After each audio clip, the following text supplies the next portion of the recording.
Welcome everybody to our October Eco Working Group meeting. First, I would like to announce Jabari has taken on the role of co-chair with me. We are very excited to have Jabari sharing that role with me. And then we also want to say a big, huge thank you to Jody, because she's going to stay a member of the committee, but she's decided to take a step back and just be a member instead of a co-chair moving forward. So thank you for so many years of service and all the support and all your media knowledge. And it was just really great getting to know you this year. So we have a great agenda planned for today. We are going to have a guest speaker, John, is it Kocher? Or yeah. Kocher. Right. John Kocher from George Mason University. And I'll introduce John in a minute. I'm just going to go through the agenda real quick. We're going to be talking about our work plan, our 2023 work plan, both the education components and the communication and outreach components. We also need to finalize our recommendations for the annual commission report, which has to, I think those need to go to the draft tomorrow or Friday. And then we'll open this up for public comment at that point. So let's start off by introducing John. He is a research assistant professor at George Mason University's Center for Climate Change Communication. John conducts research on science, environmental, and risk communication, focusing on how people respond to public engagement by scientists, how to effectively communicate about the public health implications of climate change and air pollution, and how civic organizations can most effectively recruit, organize, and mobilize citizens to demand action on climate change. It's a perfect match for what our goals are. John also works on the Climate Change in American Mind project, which is a series of national public opinion surveys carried out in partnership with the Yale Program on Climate Change Communication. And the program is to investigate and track public attitudes toward climate change and support for climate change policies in the United States. So, John, welcome. Thanks, Amy. Really appreciate that discussion, that introduction. I'll just share my screen now. I've got some slides to share with everyone here. Let's see. Oh, there it is.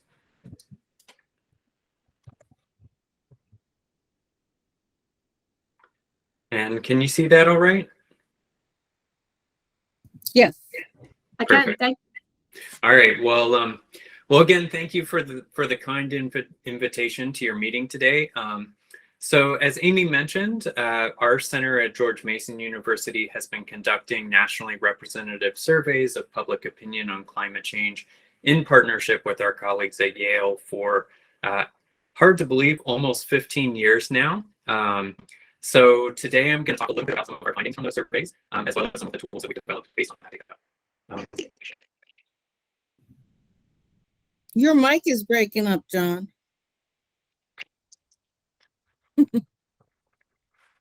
Sorry, I'm getting some feedback on my computer.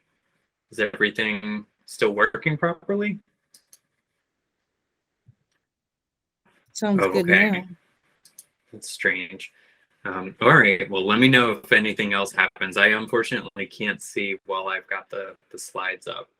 All right, so for today's talk, I'll talk about some of the trends in public opinion and public understanding of some of the key facts that we think are really important for members of the public to understand on climate change. Then I'll talk a little bit about an audience segmentation that we've developed to better understand some of the different communication objectives that we think organizations should be aiming for with different audiences on climate change. And then I'll be talking about some resources that our partners at Yale have developed for mapping spatial variation in public opinion, as well as estimating various public attitudes, beliefs, and behaviors down to the local level when it comes to climate change. And then finally, we'll have some room for discussion and Q&A afterwards. So when it comes to a complex issue like climate change, we don't think it's realistic for every citizen to become experts on this issue.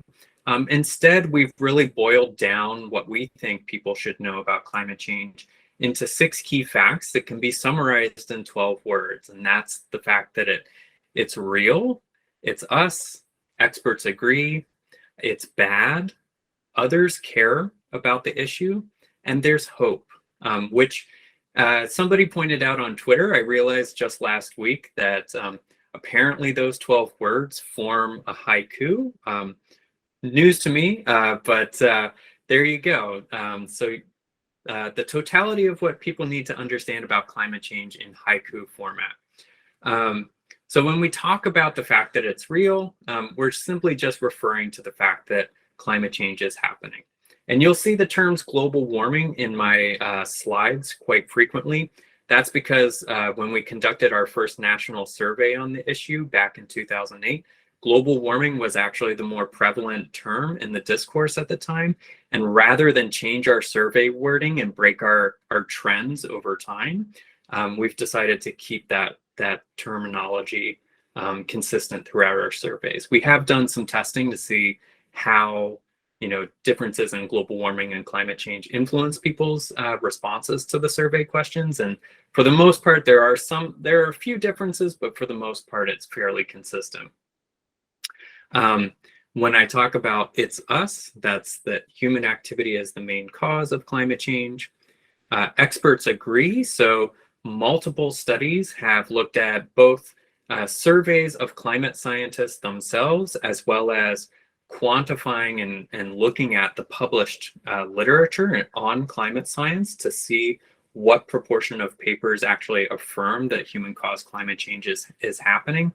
And using both of those divergent methods, the strongest studies out of those have concluded that 97% or more of the world's climate experts are convinced that human activity is causing climate change. So that's what we mean when we refer to a scientific consensus. The idea that it's bad, meaning this isn't just some problematic issue far off that's going to cause problems far off in the future. This is a serious thing that's happening here now, and it's not a plants, penguins, and polar bears problem. It's a problem for human beings, especially our children and grandchildren. And then this idea that others care. So research has shown across multiple studies that people tend to systematically underestimate the extent to which other people, both in their own social network as well as in the population more broadly, actually think other people are concerned about climate change and support action to address it. So this is that, it's really important to help other people understand that they're not alone. Other people share their views on the issue and care about it like they do. And when they understand that other people care, they're more likely to take action themselves. And then finally, that there's hope, right? That there are a lot of really important actions that people can take both individually as well as we can take together collectively as a society that make a big difference, both in terms of reducing climate change as well as protecting our communities from its effects. So how are we doing on these 6 key, public understanding of these 6 key facts? So when it comes to the fact that it's happening, that it's real, about 7 out of 10 Americans understand that global warming is happening. And this has been more or less fairly consistent over the last few years, but there has been at least a gradual trend upwards.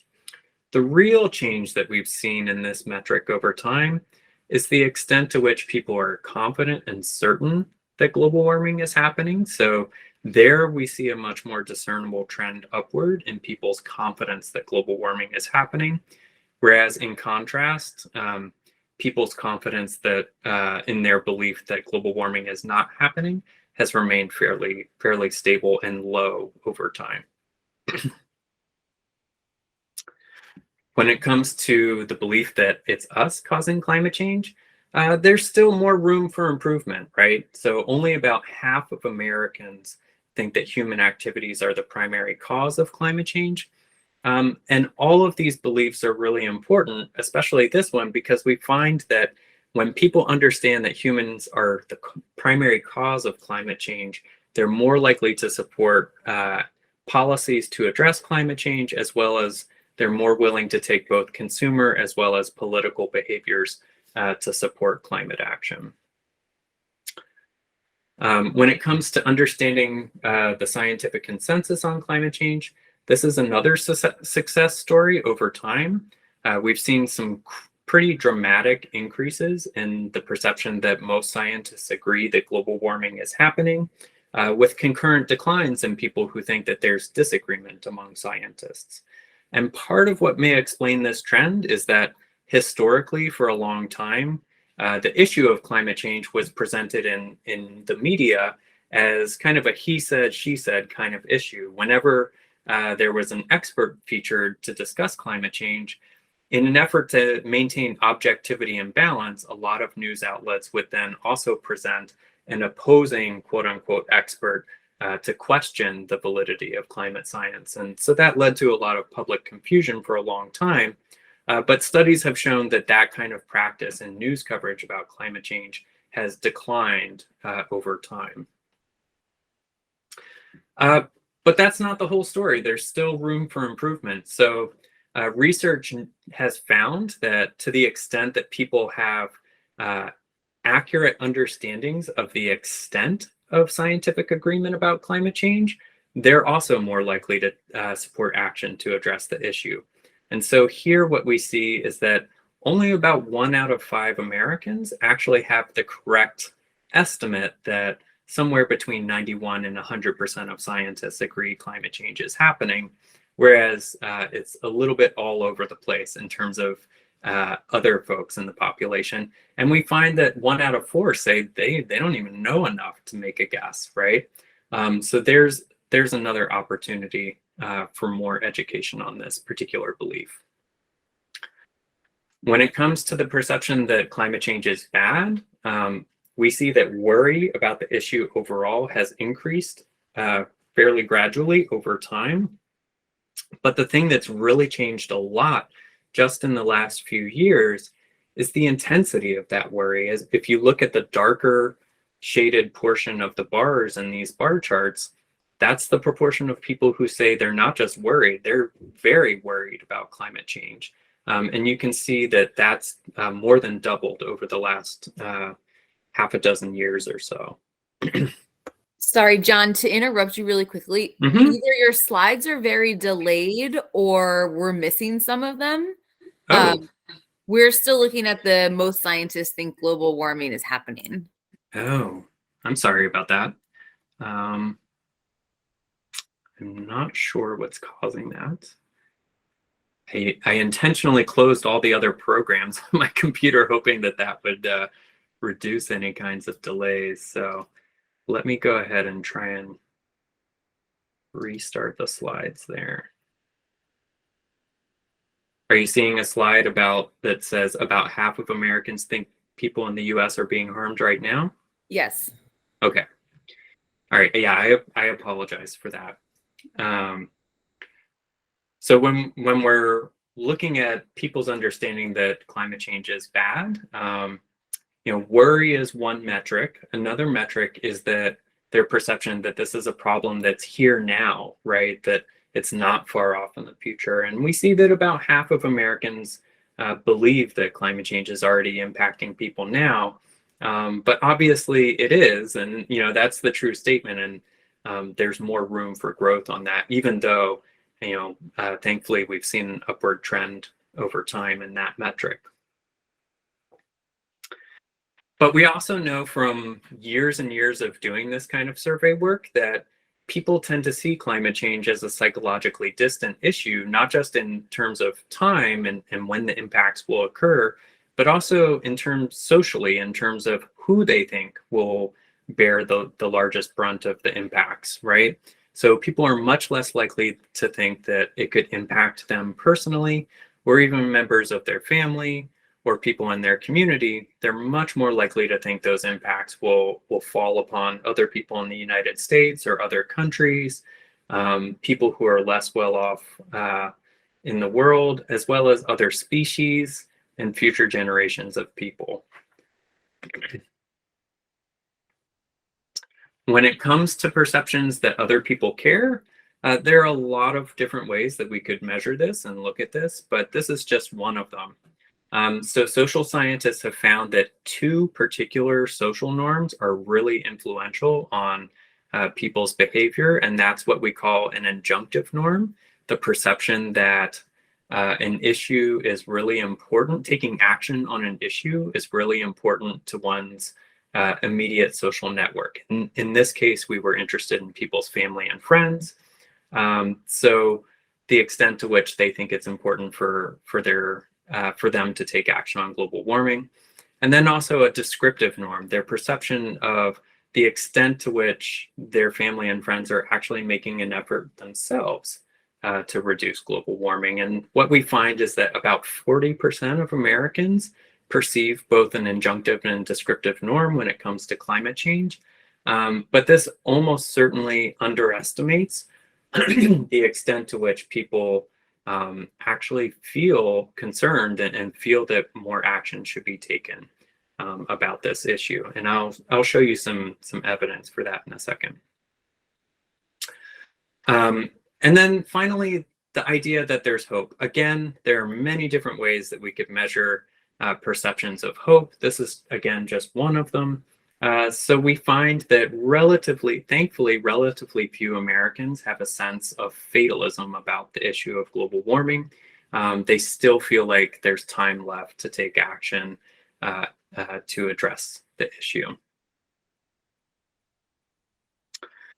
And so, beyond that, one of the tools that we've developed going all the way back to our initial survey back in 2008 was an audience segmentation analysis of American views on climate change, because we wanted to help people, give people a tool to get away from this perception that there are really only two sides to the issue, and that it's these two equally sized polar opposites who are arguing with each other. Because that really obscures the fact that there's really a large proportion of Americans who have kind of less well-formed thoughts, less intense thoughts about the issue, and are still trying to make sense of things. So we call this audience segmentation analysis the 6 Americas of global warming. And all the way over on the left-hand side of the continuum there, we have an audience that we refer to as the alarmed. These are the people who are the most confident that climate change is a here, now, and us problem. They're the most concerned about it, and they're the most motivated to take action on the issue. But even so, even the fact that they're 1 out of 3 Americans, only about 25% of the alarmed are taking any sorts of political actions to support policies on climate change. And about 60% of the alarmed are taking consumer behaviors to address climate change. So even among the most intense segment of the population, there's still a lot left to be desired behaviorally when it comes to climate change. All the way over on the right-hand side of the continuum is the dismissive, and they at this time now in 2020, I guess this data is from 2021, they represent a relatively small proportion of the American population at this point. And these are folks who think climate change is a hoax. They're highly motivated to oppose action on climate change.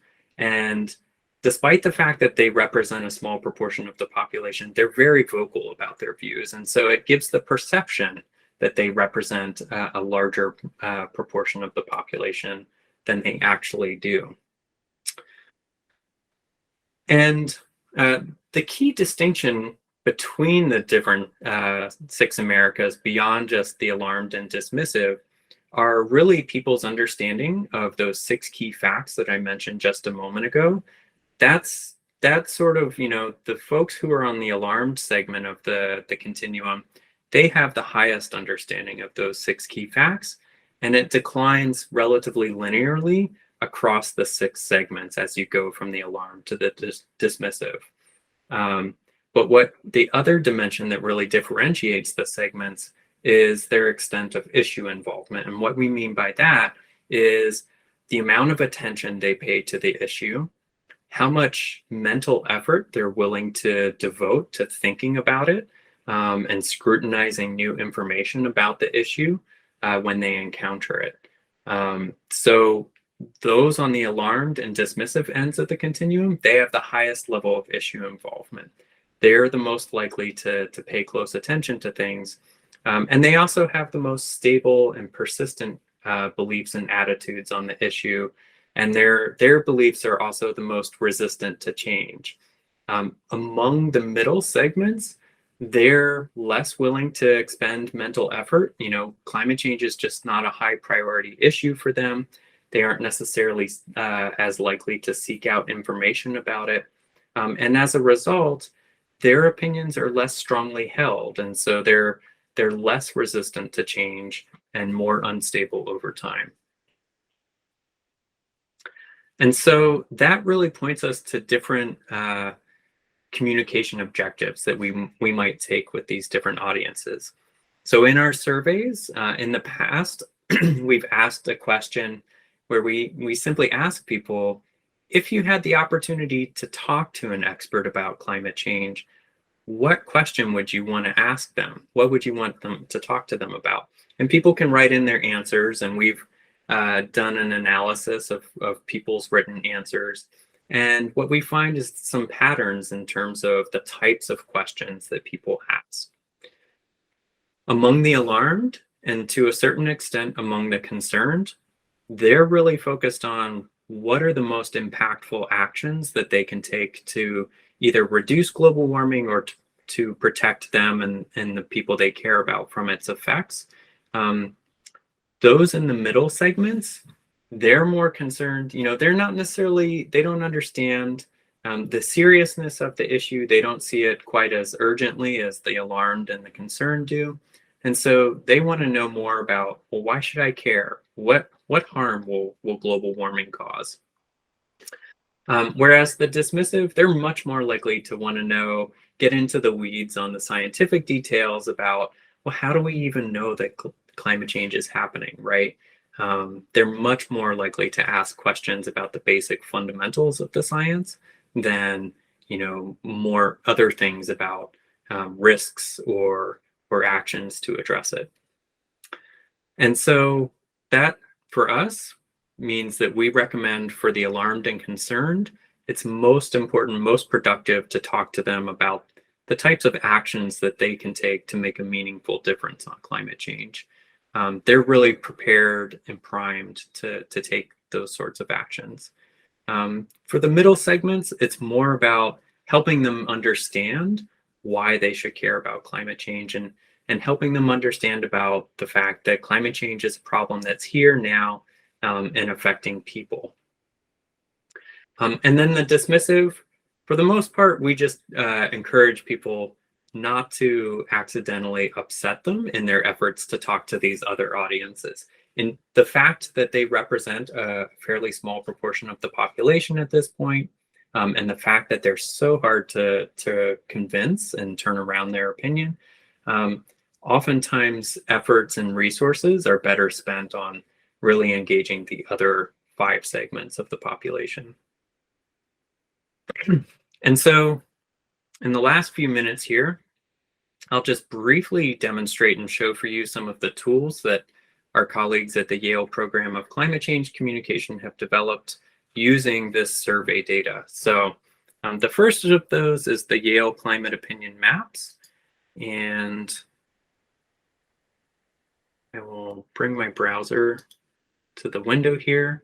Can you see that okay? Yes, we can see it. Okay, wonderful.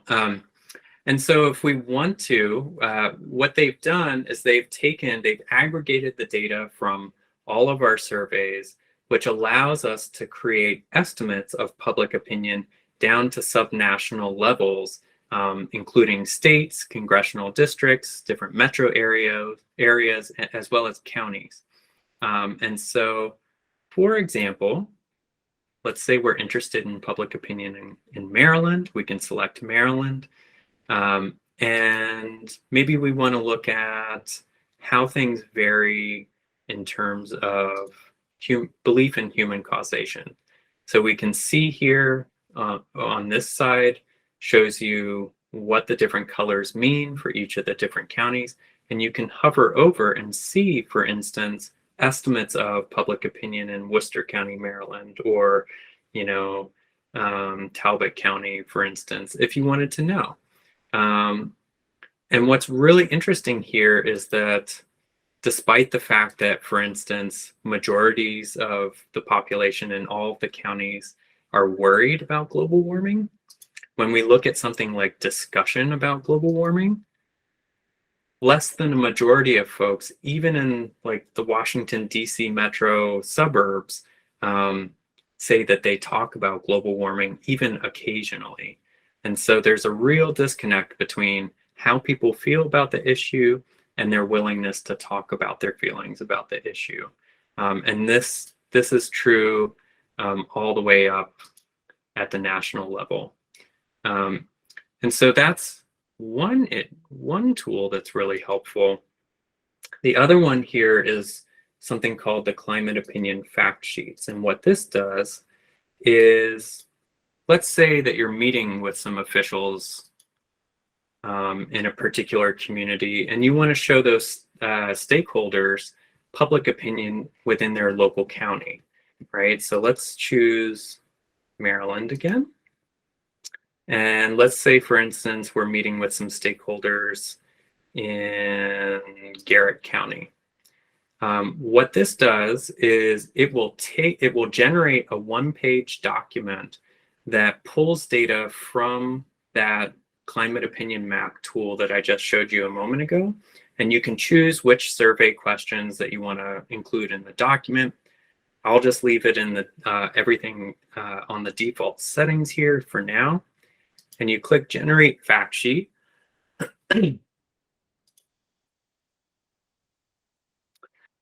so it will instantly create this little summary document that shows you what the local level public opinion is in Garrett County based on these the survey data. And for instance, even in a deep red county like Garrett County, we find that there's actually really strong support for a variety of climate change policies. A majority of folks say they're worried about global warming.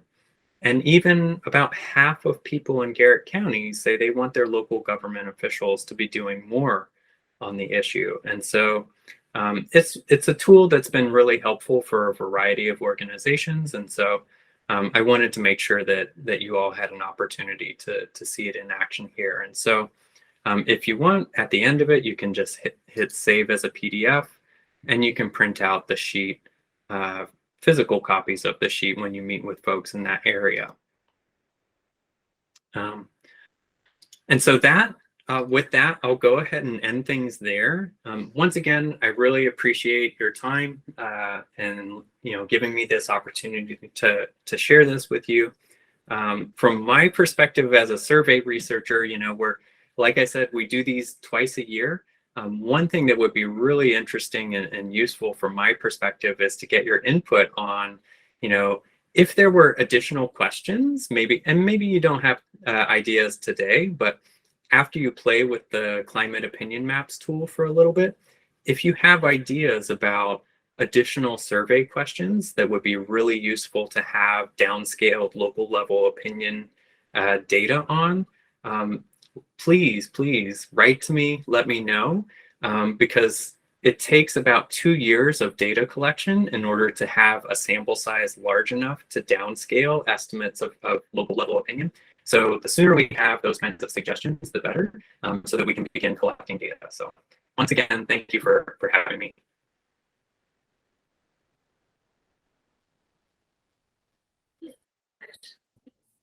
John, thank you so much. I mean, the information you presented, I'm just bowled over by that tool, honestly. It's just, I can only imagine that our legislators could use that to see what public opinion is, and we definitely need to share this with them. Are there any questions from attendees other than, I'm still processing, wow. Oh, Tristan? Hi, John. Thank you very much. I'm really excited to be able to share this with other educators. I work at the Department of Natural Resources and I focus on resiliency education. So super jazzed about your tool. Love that you're sharing the update in the data. It's always nice to see, a refresh of things, to have current information. I had two questions. One is, how has that scale from alarmed all the way to dismissive, how has that changed since the last time you all put out this report? And then I had a question about the term usage between global warming and climate change. So thanks. Yeah, no, great question. And now I'm kicking myself because I actually had a slide in there that showed the change in the relative size of the different 6 America segments over time. The short of it is the alarmed and concerned as a pair have grown substantially over time. So, you saw in those 6 key facts some slight but upward trends in a lot of those different indicators.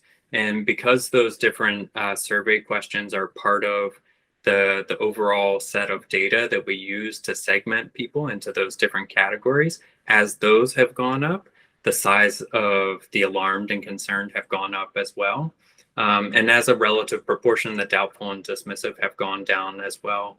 And I think the other segments, the cautious and disengaged, have remained fairly flat.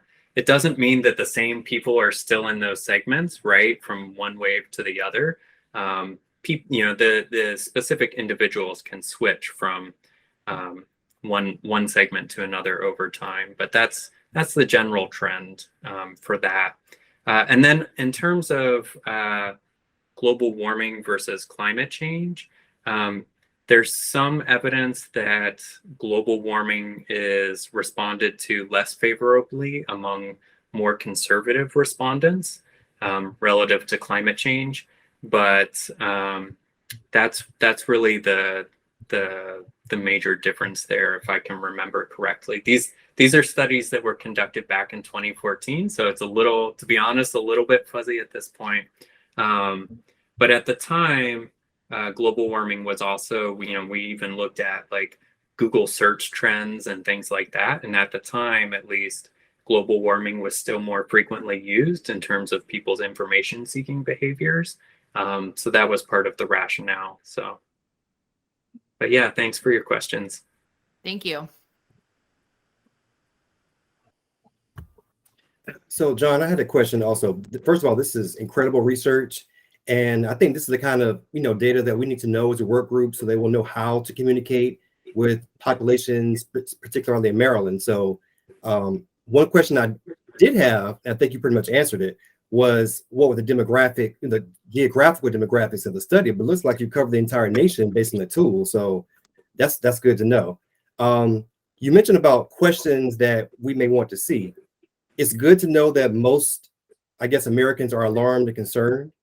But I'm a little stuck on, I think you said 50% have other beliefs that other than humans have caused climate change.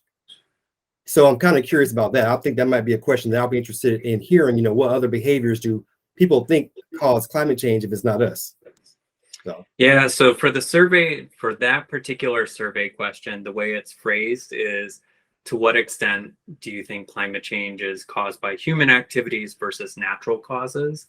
So in terms of the natural causes, we don't have an actual response where we can dig into the details of whether they think it's like changes in the solar cycle or, some of the other various skeptic arguments that we often hear on those fronts. Yeah, I mean, that's one of the ones where there's definitely still more room for improvement. And our colleagues at Yale actually just recently published a study where they tested, okay, well, what happens when we actually expose people to a message about the human causes of climate change? Something really basic and fundamental that you think you just sort of assume have been researched to death by 2022. But what they actually found is that when people are exposed to a simple educational statement about the human causes of climate change, unexpectedly, there are consistent increases across the political spectrum, that there isn't a backlash, for instance, among more conservative respondents. There isn't this kind of defensive response from them. And so to an extent, it may just be a simple matter of getting that message out there and really hammering it further. One of the mantras of the founder of our center is simple, clear messages repeated often by a variety of trusted sources. And so, it just goes to show that sometimes just having to repeat things over and over again and make sure that it actually reaches people, aside from just being an effective message, is really, really important. So, Great point. John, I'm reacting to your slide that talked about that categorized a group as alarmed, and I'm reacting to that because I'm a student of Daniel Kahneman, and so I do very much think about how we frame things and what is the change that we're trying to see, and so and have been in this field for a ridiculous number of years. I'm tired of the alarm, tired of it, tired of doom and gloom, I think people are tired of it. I work in this field because I'm inspired by the change we can make. I'm inspired by the future that is equitable first, that is greener, bluer, safer, more resilient in a changing climate. That positive vision of the future that we can all come together around, regardless of how we divide ourselves or label ourselves, identify ourselves. So my, and maybe this is, an answer to your question to us is, what do you want to ask? I want to reframe climate change policymaking and climate change communication from oh my God, the earth is ending, to we have a once in a century opportunity to make a change, to change the way we live on this world and address, issues that we've struggled to address for generations. So maybe it's just a reaction, maybe it's a reflection back to you about what you should ask next. Yeah, no, I wholeheartedly agree with you. In fact, I didn't talk about any of this today, but another major portion of my research agenda is figuring out ways to talk about the health effects and health relevance of climate change as an issue. And what I found in a series of studies now is that in terms of talking about the health impacts of climate change versus the health benefits of climate solutions, it's really the latter that has a much bigger influence on people's tendencies and likelihood to take action on the issue. So I completely agree with you that we need to be talking about this as an opportunity to improve human health, not simply as a threat or even just a way to avoid potential risks, right? So going back all the way back to some of the literature that comes out of Kahneman's work on gain versus loss framing, for instance, right? We need to be talking about the benefits we'll gain from action rather than the losses that will be avoided. Thank you. I appreciate it. Hey, John. Hi, Cindy. Is that Cindy?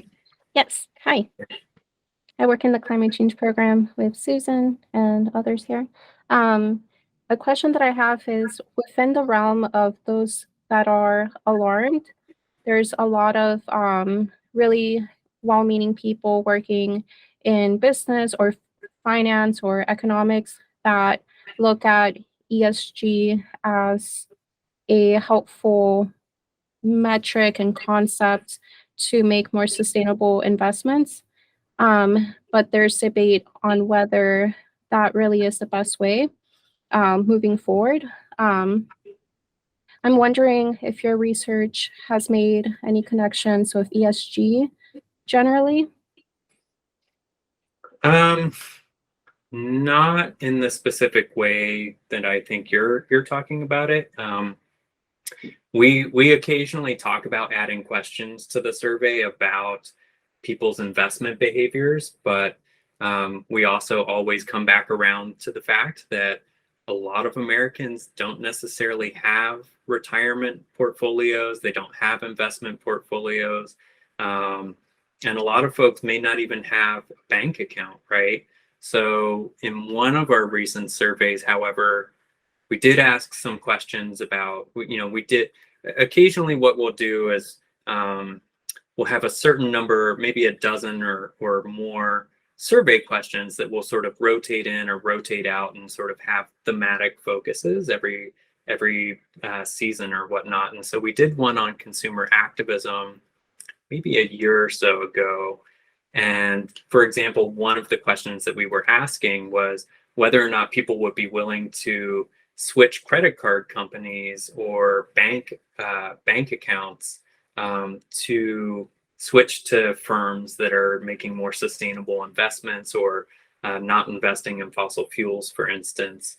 And we found that there was some support for that, but it wasn't very strong. We do also see, I think I mentioned, when we ask people a very basic, broad question about whether they're punishing companies who are failing to take action to address global warming with their purchasing decisions, or the extent to which they're rewarding certain companies based on the actions that they're taking to address climate change. It's still leaves some room to be desired in terms of the proportion of Americans that are actually taking those kinds of behaviors. Even among the alarmed, only about 2 out of 3 of them are taking those kinds of consumer activism decisions. So, and then it just gets even lower as you go across the 6 Americas. But yeah, we don't have, unfortunately, a lot of questions directly about ESG. But again, if you have suggestions, that would be great to hear them.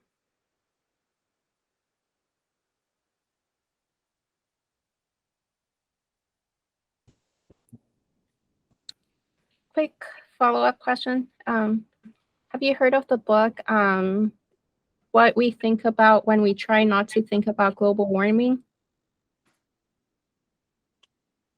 No. It's it mentions your work, by the way. It's how I first heard about it, and it's a book written by an economist / psychologist, and it presents similar concepts on how people could make more simple connections when they think about climate change in terms of their economical their decisions pertaining to economics or just psychologically generally. And one of the things that they mention is a concept for how to move forward and making things simple in terms of climate decisions would make a big difference. So connecting it to ESG.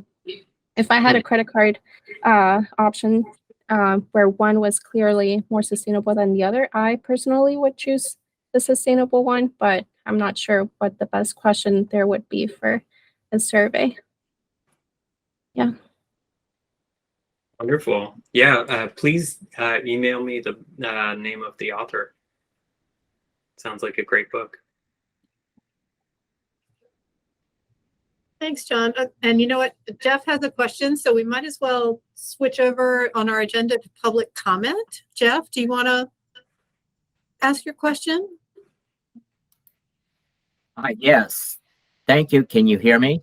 Yes. Yep. Wonderful. Thank you very much, John. This is a great opportunity, and I could see that you've done use a thorough approach to this. And I like your suggestion of being prepared to offer methods to be able to combat global warming when we bring up the subject. I think backing into it by now, your peer group is far different than my peer group. I'm 67. And as it turns out, I come back into the global warming conversation by saying, thank you to your age group. You have pulled your university out of investing in fossil fuel stocks and bonds in your endowments and so on and so forth.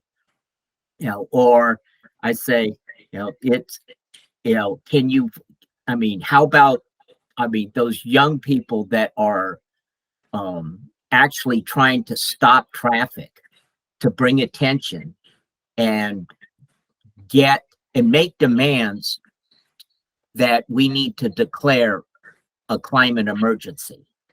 So I approach it that way. It's in a backhand or in a positive complimentary, but you could see that it's saying, oh, well, I'm bringing this global warming into the conversation. I am telling them some people are taking it seriously, their own age group, their peer group, and they're doing something about it. And I think possibly, since it is a political season, I also bring in the fact that don't vote for any candidates that don't get endorsed by a credible environmental group, like the League of Conservation Voters or Sierra Club or the Natural Defense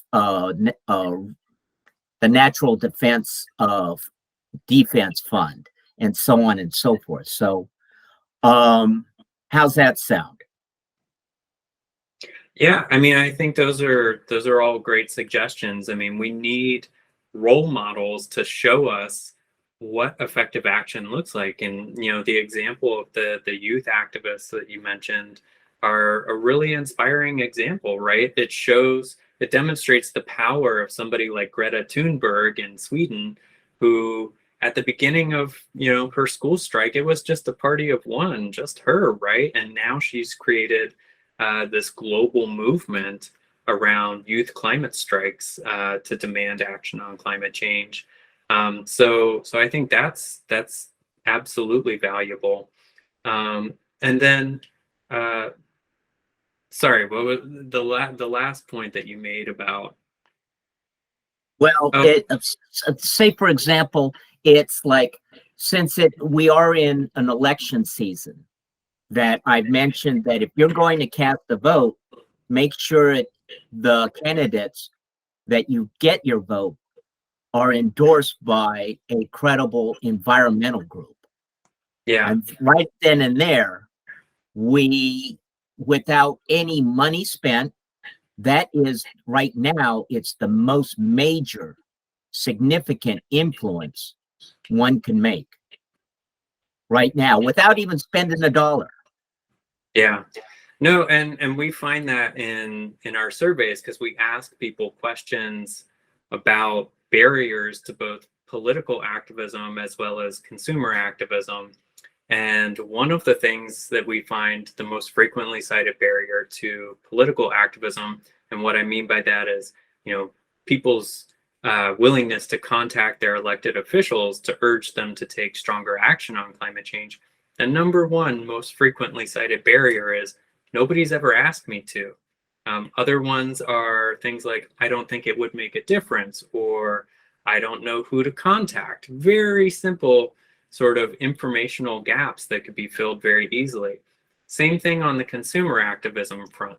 The most frequently cited reason that people cite for not rewarding or punishing companies based on their business practices, their sustainability practices, is that they don't know which companies to punish, right?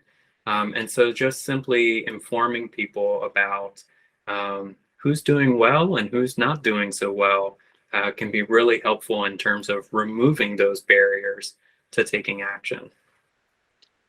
Thanks, John. We have one more question. And then we are starting to get short on time, and we have one thing we have to get done procedurally today. So Mark, you want to ask your question?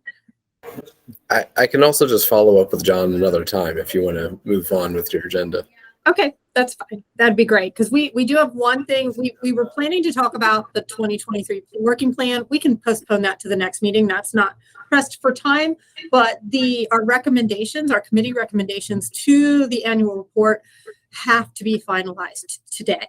So let me share my screen. I have them up on my opposite screen. Let me see if I can get this to work.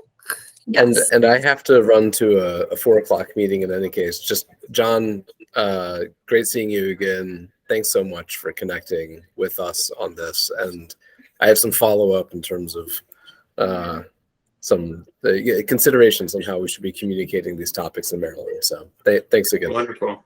Likewise. Thanks, Mark. Great point, Mark. Thank you so much, John. And I was wondering, could you possibly in the chat share the links to the two tools that you showed us so that we can share them out afterwards, but I'm sure folks are eager to get out there. And Sure. Would it be easiest if I just email my slide deck to Susan?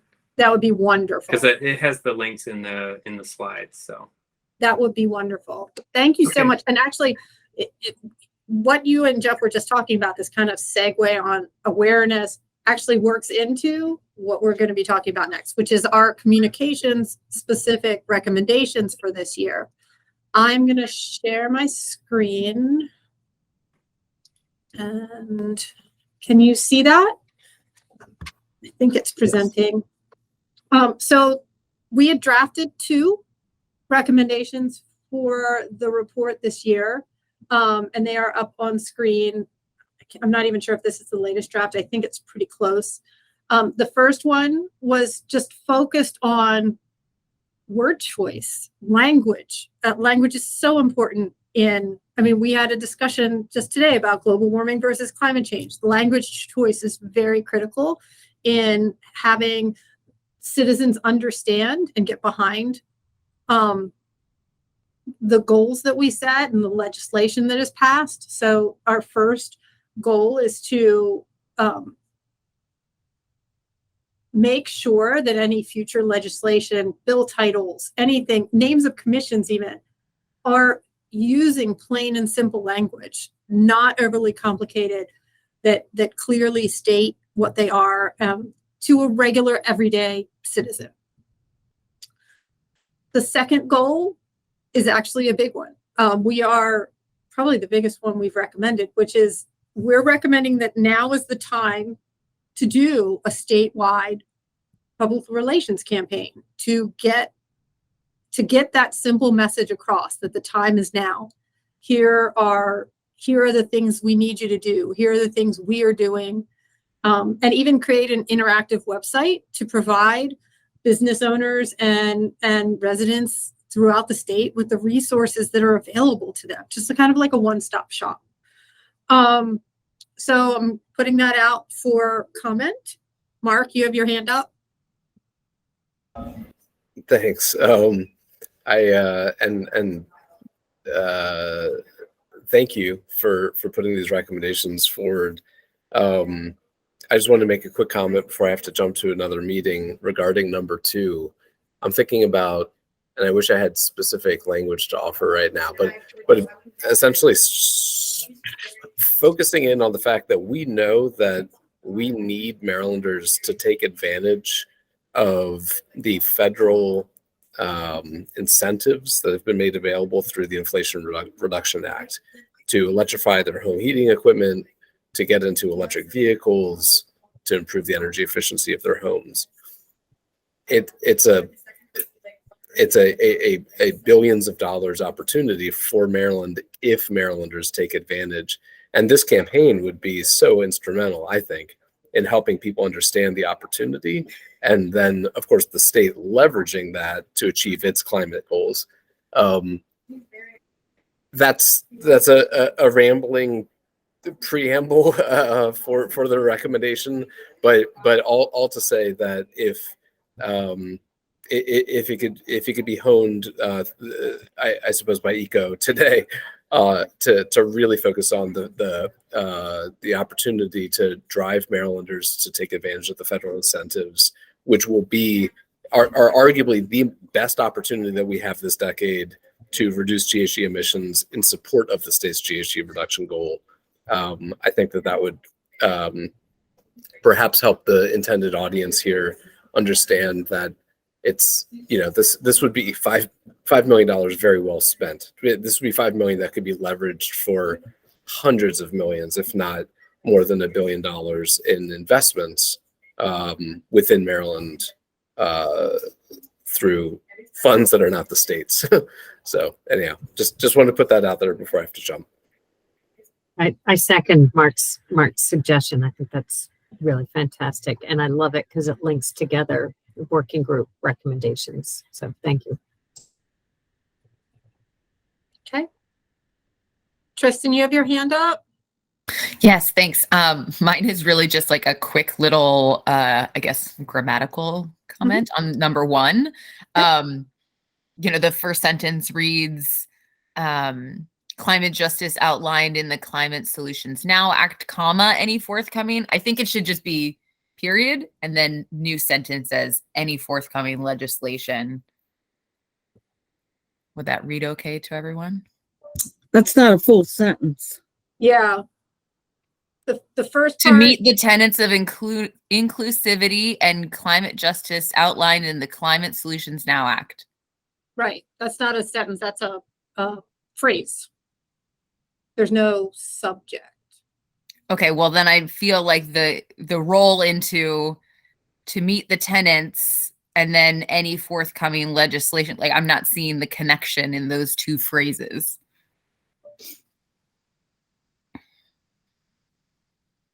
Could we just do something as simple as tick off 2 in the beginning? And the first sentence is meet the tenets of inclusivity and climate justice.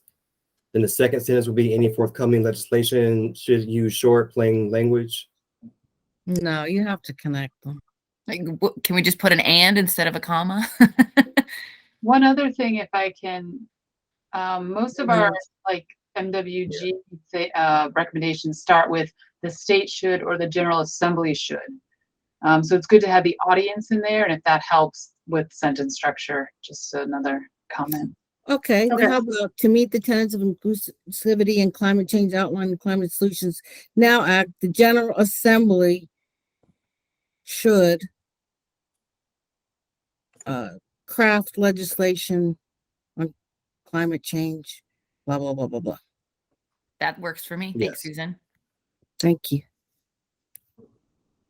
Thanks to Tristan and Jabbar.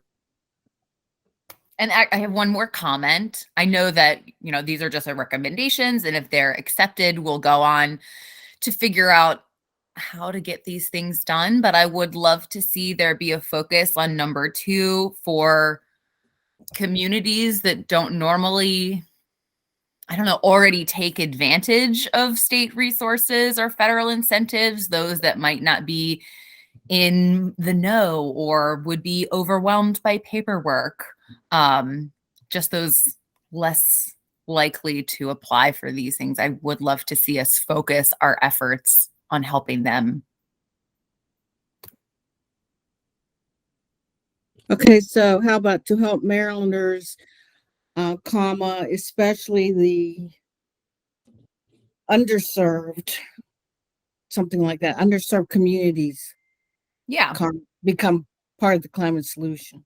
Yeah. Underserved or under-resourced would work, I think.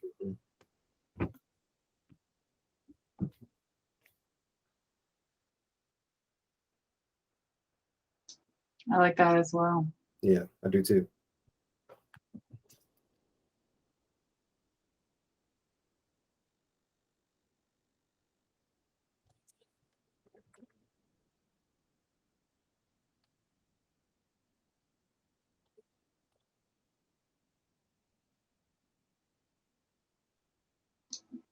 Again, does that one have an audience? Is that also the General Assembly should be doing this?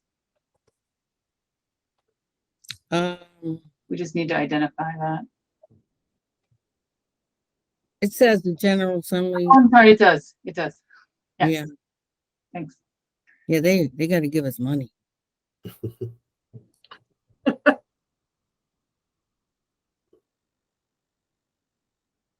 Is everybody good? Any other thoughts or comments?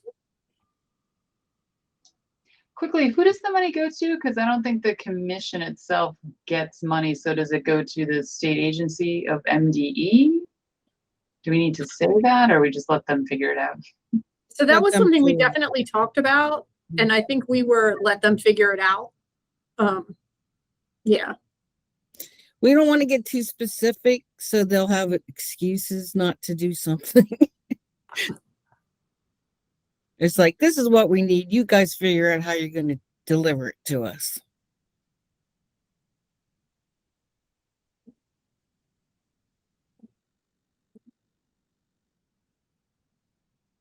oh, great, Do you wanna go everyone. over- So Did you want to go over the accomplishments at all? And anybody? Sure. Don't know if I can get them on a page. Let me see. Oh, of course it does that. If this, is this also for the annual report, or just in general for you all? No, it's for you. Okay, For the report.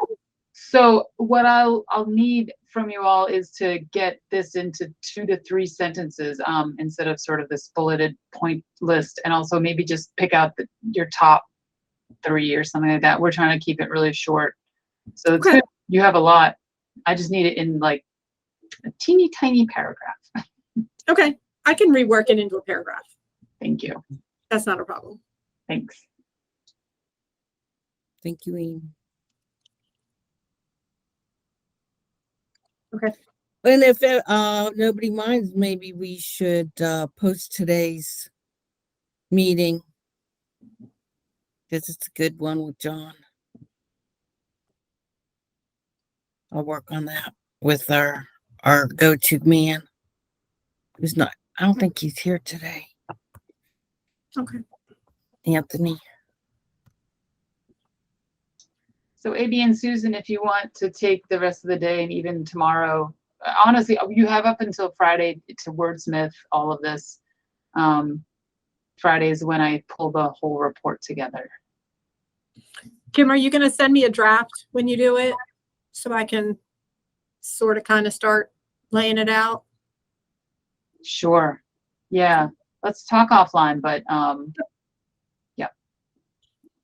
Yeah, I don't think that all the members know that, Amy, that you are doing the cover and the formatting. And that member Jim Joyner has written the letter from the chair and the co-chairs, and we're all working together on the introduction. And so ECO's having a big role this year in the MCC annual report. Good job. Don't need money for that, Jabari, right? Right.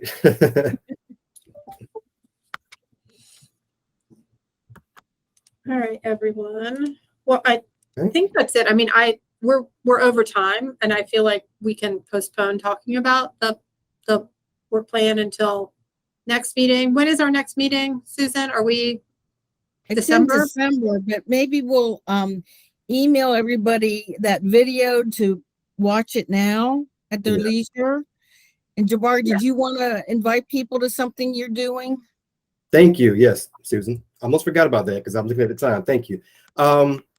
Yeah, I'll make this real quick.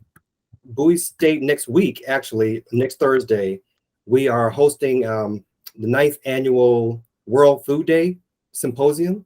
Now, World Food Day is actually already passed, but we're celebrating it on Thursday next week. And basically, we're working with world-class technology in hydroponics and aquaponics, basically changing the traditional agricultural production system and able to grow certain crops in soilless environments. So that's very much sustainable because, as we know, the world population is increasing. The land for growing agriculture is decreasing, especially considering a lot of them are, a lot of that land is challenged by climate change. So it's basically a full day. I'm on the committee. That's why I know all about this. Starts at 9, ends around 2. We'll have exhibits, student posters, some dynamic speakers. Lunch is provided. We'll have a keynote address, a live cooking demonstration. And you also get a tour of the greenhouse after the program is over. So it's free. It's free and open to the public. And I can put the link in the chat. And also, I guess, Susan, maybe you can send it out by email. Yeah, and or if you want to email everyone, I'll provide their addresses, or I'll email them for you, whatever. Okay. All right. If you don't mind, I appreciate it if you could do it. I can put it in the chat also if that helps. Yes, please. Okay. So we would, encourage you to register. It's really quick to register for that. And hope to see, you all there, or maybe also pass it on to your colleagues in your networks. And if anybody else has anything. I was going to add that last, thank you, Susan. I was going to add that last thing. We want to make sure we encourage anyone in this group to talk about some of the events or activities that we have, because again, our main purpose is to educate Marylanders also through communication and through outreach efforts. So if any of y'all have anything through your agencies or your networks or your institutions that you'd like to share with the group, that maybe we can pass it on to others so that we all can, work together to get some great participation. And that's all I have. So thank you.